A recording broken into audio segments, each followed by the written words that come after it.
Tao po.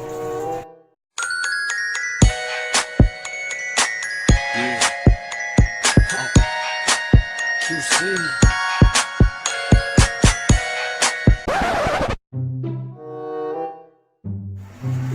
Oh, Van, mukhang may problema ka yata.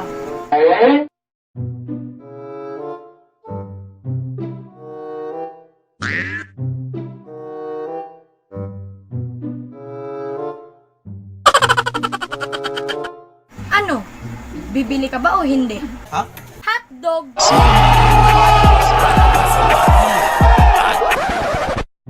May hotdog po ba kayo? Wala po. Ah, ganun ba? Ako, meron. Gusto mo? Eh, magkano naman? Naku, mahal to. Buti pa yan. Mahal. Ako? Naging option lang. Walang saysay ang sinasabi, kaya hindi mo mawari kung imig pa ba. Actually, may nahanap ako sa paninda mo. Eh, ano ba yun? Ang dami ko pa nga mga projects na kailangan gawin. Medyo sumasakit nga yung ulo ko. Pabili nga po ng Mefenamic. Meron po kaming generic van. Mura lang. Ay, gusto ko sana yung mahal. Yung kaya akong mahalin para mawala yung sakit nito. Ba't di mo pagbigyan ang pag-ibig ko? Kapat naman ang puso ko sa'yo. Bigyan sana ako kahit. Hala, maubos na pala yung mga materials ko. Pabili nga ng notebook. Ilang leaves po? Leaves? Gusto ko sana yung walang leaves. Yung hindi magli-leave sa buhay ko. Bakit ba ikaw ang naiisip ko at di na mawala-wala pa? Pabili nga po ng ballpen. Anong klase ng ballpen? Yung hindi basta-basta nawawala.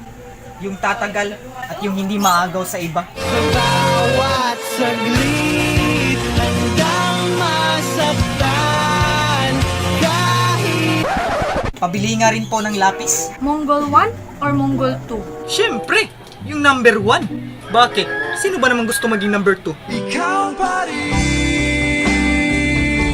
ang hanap ng pusong ligaw. Siguro, kailangan mo ng kape. Kape na naman. Tapos, sasabihin mo, yung sobrang tapang na kaya kang ipaglaban. Sus! Gas-gas na yan!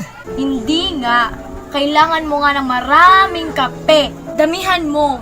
Para maging matapang ka. Yung kaya mong labanan ang katangahan mo. At para matanggap mo ng buong buo na wala na talagang kayo. Hindi ka ba napapagod o di kaya'y nagsasawa sa ating mga.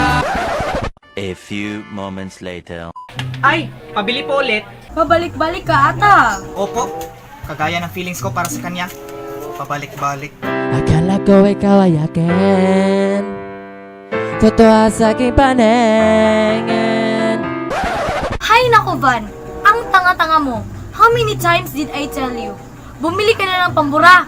Ano namang klaseng pambura? Yung tipong mabubura mo lahat ang mga lecheng alaala mo sa kanya. Kahit sandali